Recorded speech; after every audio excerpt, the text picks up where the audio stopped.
We are a week into 2026, and therefore we need to get back into our election previews for the May local elections that are now indeed a week closer than they were.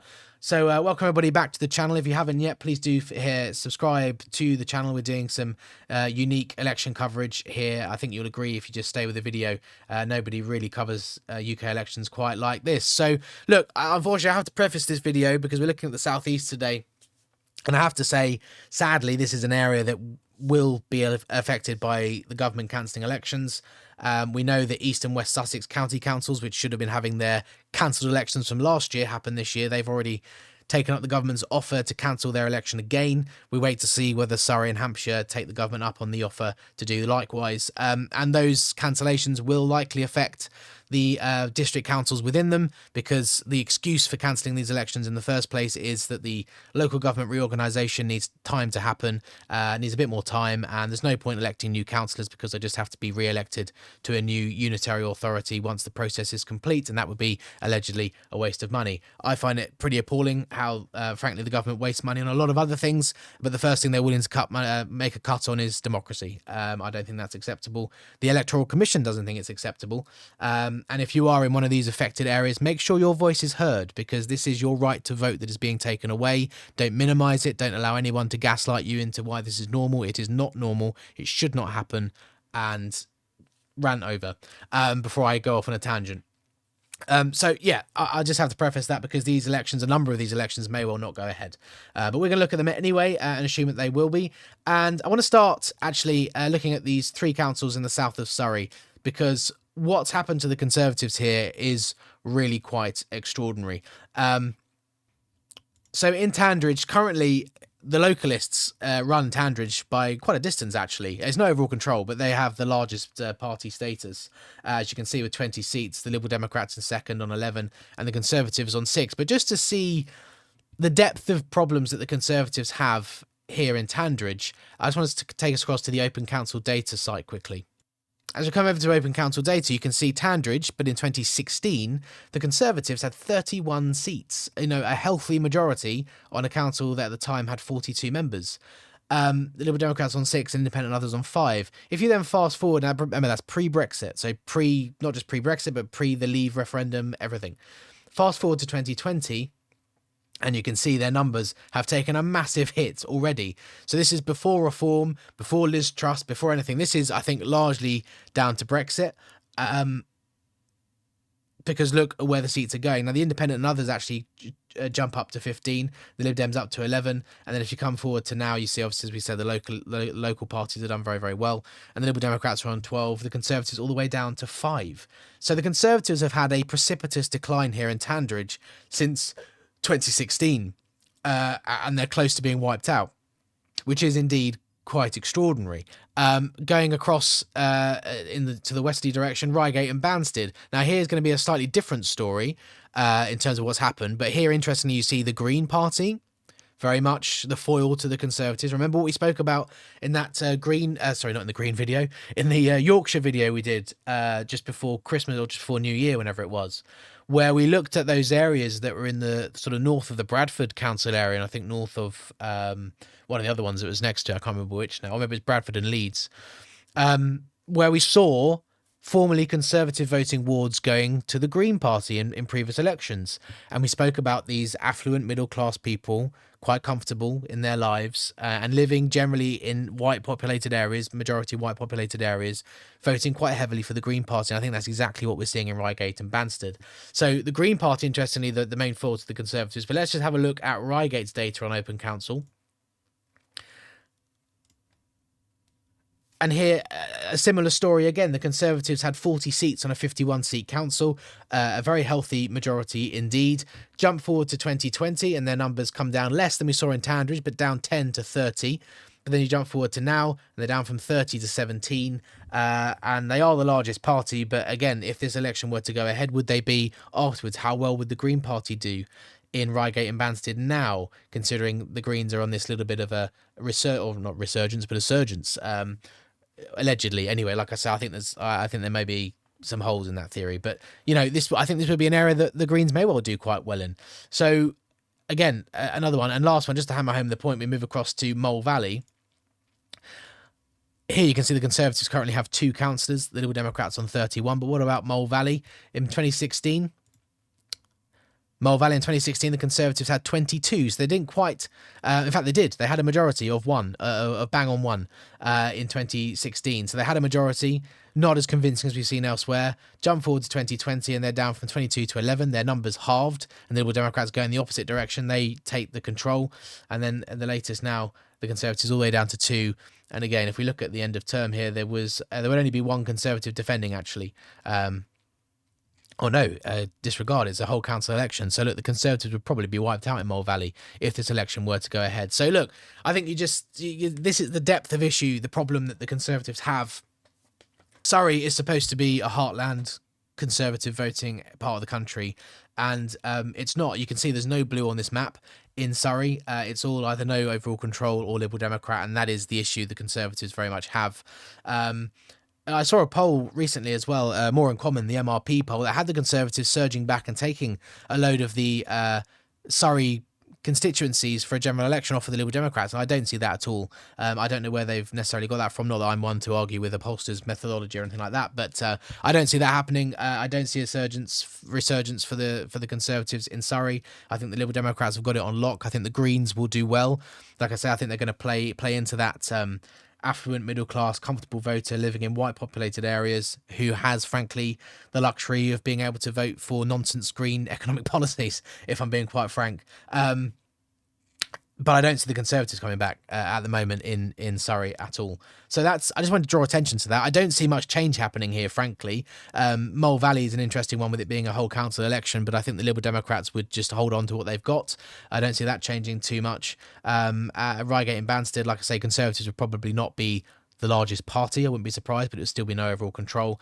And Tandridge, I don't see that changing too much. The localist parties add an element of the unknown, I suppose, which would be one to keep an eye on. But I don't see too much change happening here. I just wanted to focus on the fact that the Conservatives here have been having problems all the way back to 2016, let alone just in the last 2 years, 2 or 3 years. So that's a point of interest.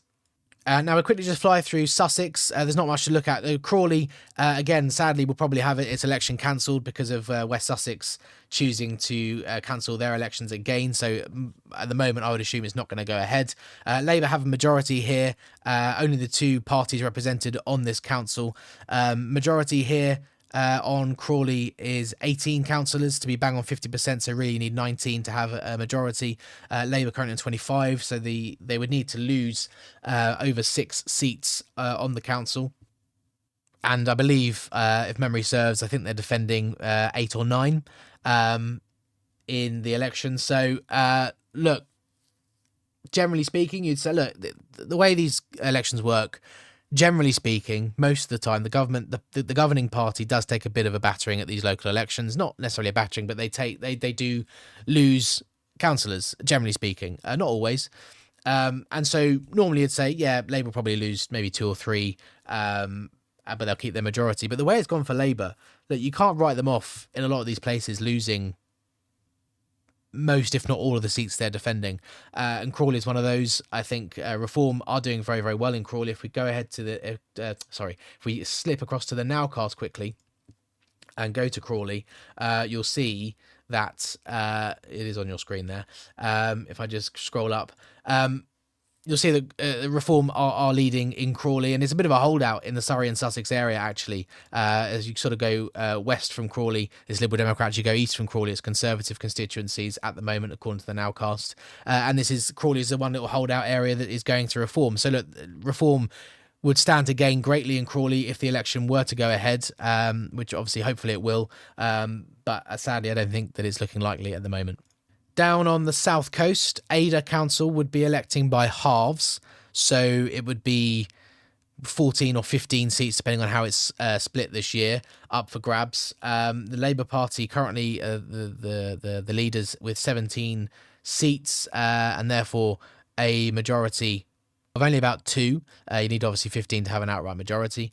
And again, it's very unlikely that Labour would manage to hold on to to not lose enough seats to keep that 2-seat majority. I can't remember how many they're actually defending, but it's a number, obviously, of the half that's up. So look, again, Adur would be one that would go from Labour majority to most likely no overall control. And in Worthing, it's a very similar story, really. This one is electing by thirds. Labour, again, with a somewhat slender majority here, of again 2 seats, 19 required for an outright majority, and again same story. It seems very unlikely Labour would be able to hold on to enough seats to maintain that margin of 2. So again, Labour majority to no overall control would be the most likely outcome if these elections were to go ahead. Then apologies, may well be a jump cut there as the door went. I think I was saying of the 3 councils that are up for election in Sussex, likely that all 3 Labour would lose a majority on. So look, again, you know my views on the elections being cancelled. I think it's shambolic. But that looks like the reality we'll be living with. And there you are, 3 councils that will not be able to remove councillors that clearly they want rid of. And I want to move along the East Coast over to sort of Gosport, Portsmouth, Southampton, this whole area, because I think down here is where reform, outside of Crawley anyway, where reform in this part of the world will really come into their own in the 2026 elections. Now, again, these elections are uncertain as it stands at the moment. Now, Hampshire haven't cancelled their election.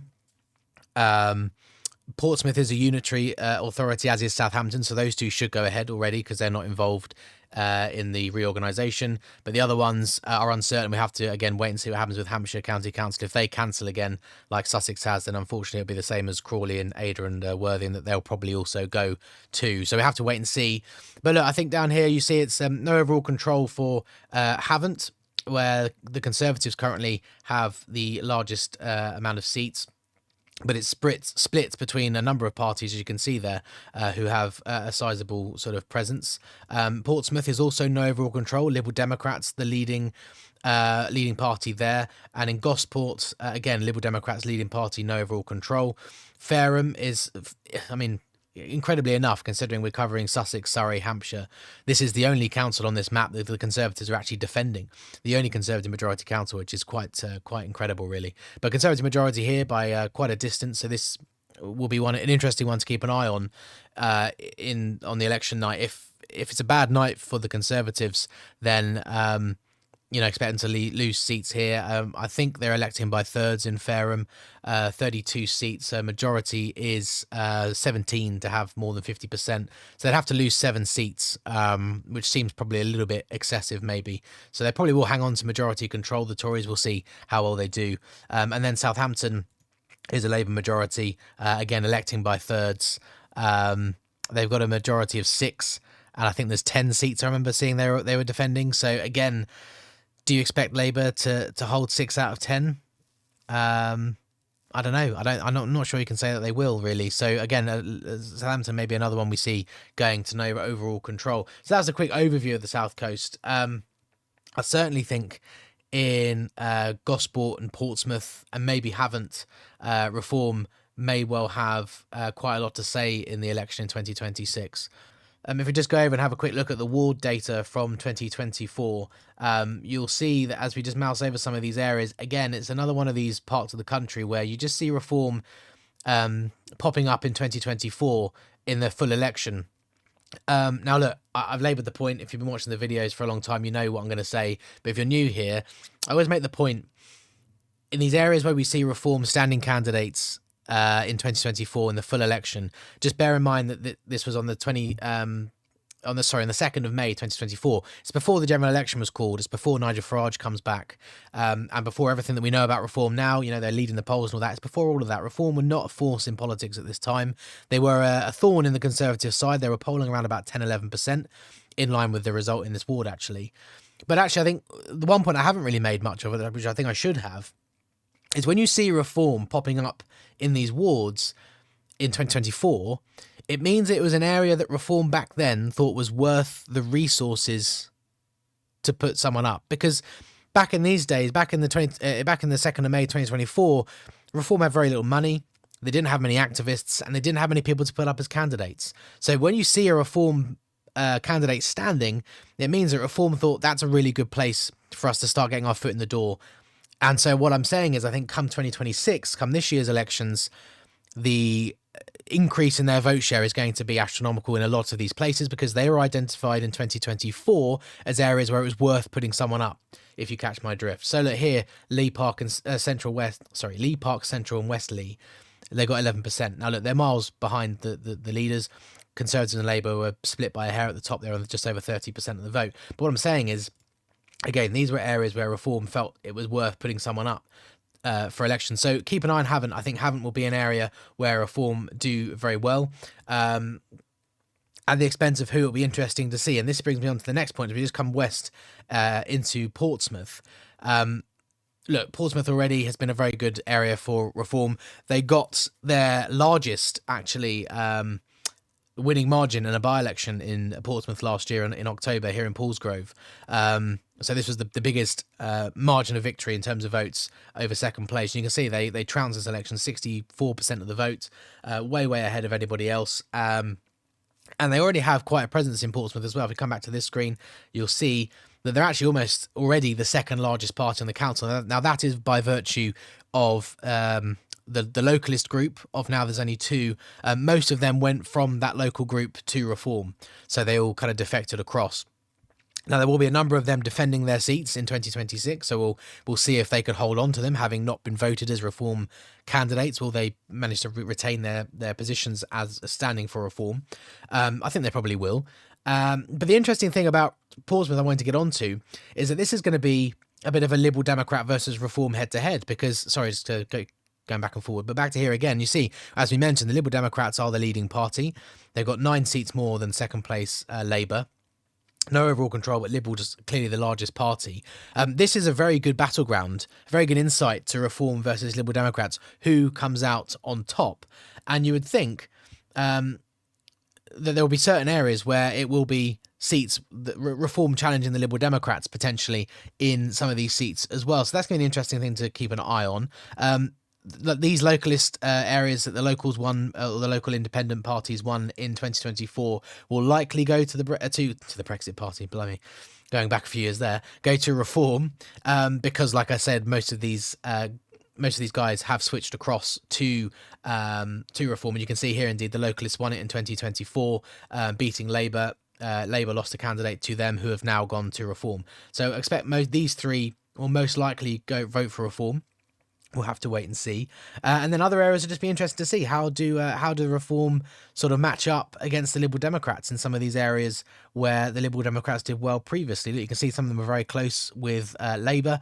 Can Reform win enough of the Labour vote, or the prior Labour vote in some of these areas, to beat the Liberal Democrats? And that would be an interesting dynamic, because, we don't see too much head-to-head Liberal Democrat versus Reform. We've seen a couple of by-elections where Reform have actually beaten the Liberal Democrats, but generally speaking, it tends to be the Liberal Democrats or Reform taking it to the Conservatives or Labour, and not the two of them to each other. So that's going to be a very, very interesting one. Fareham, look, like I said, incredibly, considering the part of the world we're talking about, the only council on this map that is actually a Conservative majority to defend.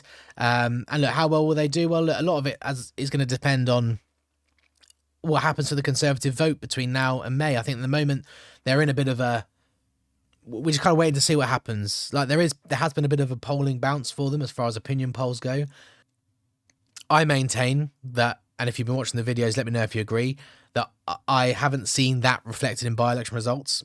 They've had a couple of decent ones where they've at least maintained vote share or increased maybe 5 points, but they've not really had any that have shown a large resurgence, and they've had a lot that have shown big vote share declines. Like we saw in Hastings a few weeks ago, they lost over 30 points. So I don't see it. I don't see the moment in real elections the Conservative resurgence happening. But let's wait and see what happens on the night. We'll have, we've got 4 or 5 months to go. A lot can happen in that time, and we'll get a better understanding in the coming weeks of are the Conservatives marching back up? Have they hit the bottom on the way back up, or is this just a pullback in the slow down trend of the Conservative Party? We'll have to wait and see. But in Fareham, look, they put up some pretty good numbers in 2024, but there were also some areas where it was very close, where the numbers were not quite as comfortable for them. So, I don't think it's by any means a given that the Conservatives hold on to this. Remember, the Liberal Democrats are still going to be very strong in these elections this year, but it'll be an interesting one. I can't say too much because I think there's just a lot up in the air as far as the Conservatives go at the moment. We'll just have to wait and see what happens to their vote share, really. Moving across further then to Southampton. And again, like I said, I think it's difficult to see Labour hanging on here in Southampton to that majority, to be honest with you. Just bearing in mind that we're sort of expecting them to see declines in the region of that 20 points, like I said, on average. If you haven't watched the video before, I'm kind of expecting, just based on what we're seeing in by-elections and obviously what's happening in the opinion polling, I'm expecting to see an average of around 20-point decline in most of Labour's wards. So that brings previously big majorities into play. We'll take this one I've just clicked on, Redbridge. They got 50% of the vote here. Well, if that comes down to 31, you see Reform stood here in 2024. So bearing in mind that chat we just had about, if you see Reform candidates popping up in the 2024 election, look, if Reform surge 20 points, it's going to be very close between the two of those, isn't it? I just see it being very, very difficult for Labour to cling on to that majority. Like I said, I think 10 seats they're defending and they have a 6-seat majority. I think they'll lose the 6 and lose overall control of this council. They will most likely be, if I just go back across here to look at Southampton, let's have a look. Look, they're still going to be the largest party, aren't they? Considering the lead that they have there, most likely. But I don't think they will be overall control majority. And again, I think this will be another area where Reform do quite well. But the Greens also, remember, this is a student town, isn't it?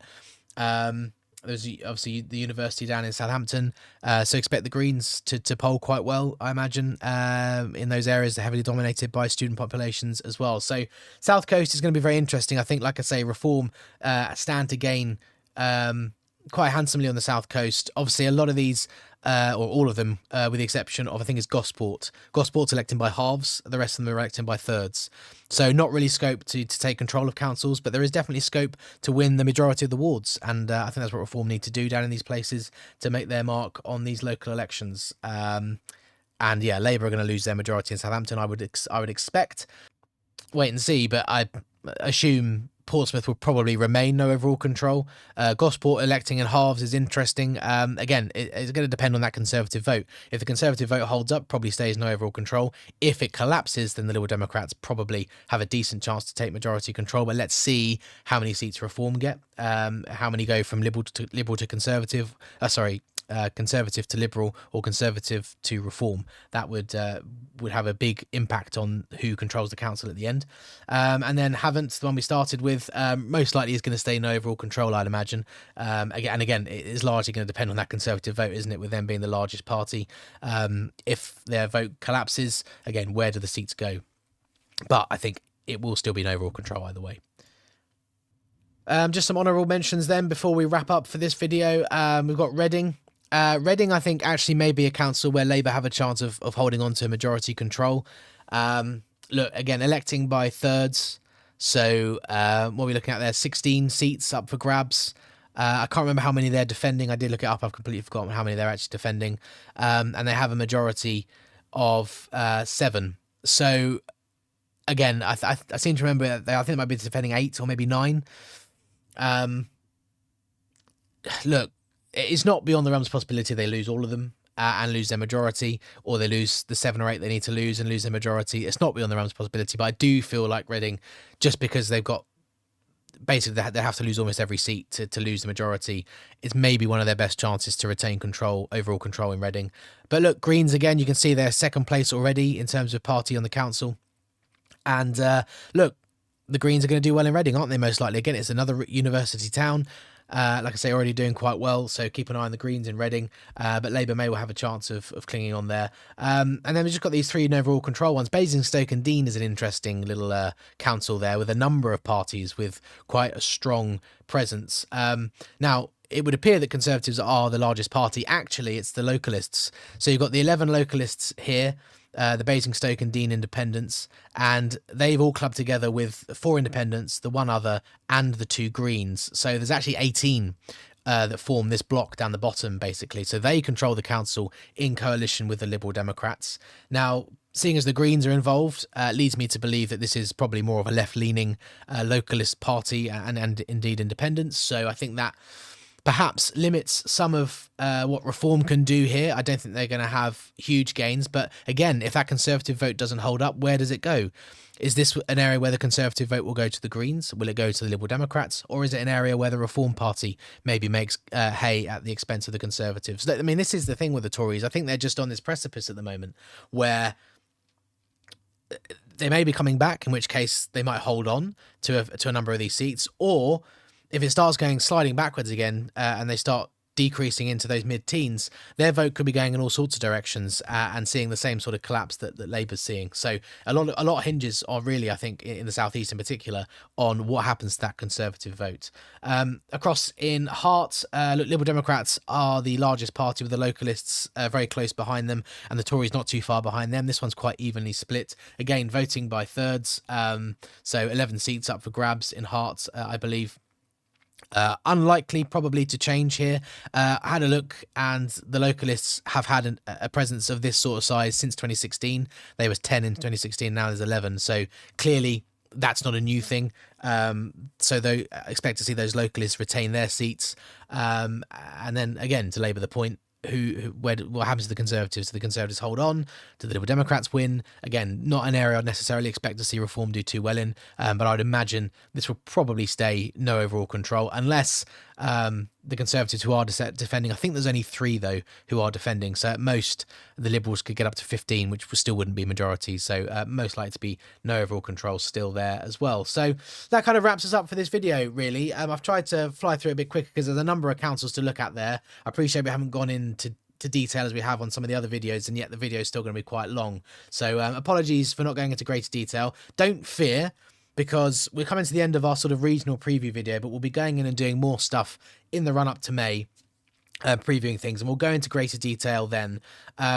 If you have a specific council in the future you want us to look at, get in the comments and let me know which council that is, and we'll see what we can do. And I've got a few ideas of what we can do. I'm not fully set or sold yet on what we're actually going to sort of do for the preview videos as we build up from here. I've got an idea, but yeah, let me know what you'd like to see, I suppose. I do plan on using the yet another political map simulator website where you can change the colours over and stuff like that, because I think that'd be good fun to get into. And yeah, that is the Southeast video for you. So look, bearing in mind that a number of these elections might not happen, which is a travesty, I think really there's not too much to change down here, because a lot of these are voting by thirds. I think all the Liberal Democrat ones will stay Liberal Democrat. All that yellow will stay yellow. Labour, I expect to see them lose the majorities that they have in the places where elections happen. And the Conservatives are the big mystery. What happens to them? Do they continue on their sort of inexorable decline like we saw in Surrey from 2016? Are they going to continue towards wipeout, or do they have a bit of a resurgence this year? We'll have to wait and see. Let me know what you think in the comments. And Reform, how well do they do? If there's an election in Crawley, do they win a number of those wards? And down the south coast, do they sort of barnstorm through Havant, Portsmouth and Gosport, and maybe even Southampton? Be very interested to hear your thoughts, guys. Do let me know in the comments. Leave a like, please, if you wouldn't mind. It does help the channel greatly. And if you've come this far and you haven't yet, please do subscribe to the channel. It'd be great to have you along. The channel's done so well over the last year, and it's great when we get more people subscribing and joining the community and getting active in those comment sections as well. So I'm going to leave it there and say thank you everybody for watching, and I'll see you all on the next one.